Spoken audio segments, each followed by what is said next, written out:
Leyla, Leyla, Leyla, Leyla, Leyla, Leyla, Leyla, Leyla.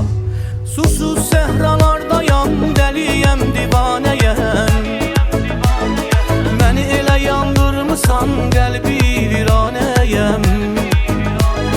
Dağa daşa söylərəm, dərdimi ağ çəkər.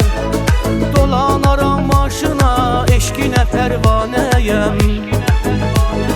Dağa daşa söylərəm, dərdimi ağ çəkər.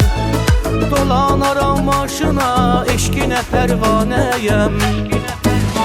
Leyla, Leyla, Leyla, Leyla, sənsən mənim yarım Leyla. Leyla, Leyla, Leyla, Leyla, nəfəsim, ürəyim, canım Leyla.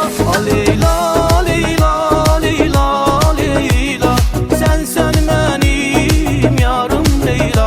Leyla, Leyla, Leyla, Leyla, nəfəsim, ürəyim, canım Leyla.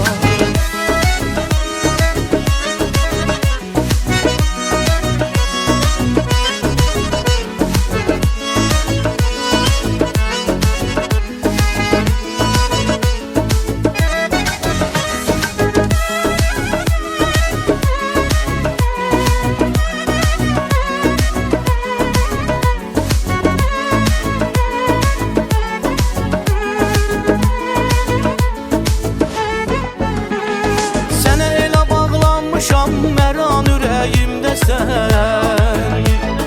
eşqindən məst olmuşam, inan gözlərimdəsən. Şeirimin sətrinə yazdım adını Leyla.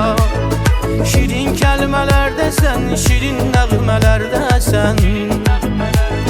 Şeirimin sətrinə yazdım adını Leyla. Şirin kəlmələrdəsən, şirin nəğmələrdəsən. Leyla, Leyla, Leyla, Leyla, sənsən mənim yarım Leyla. Leyla,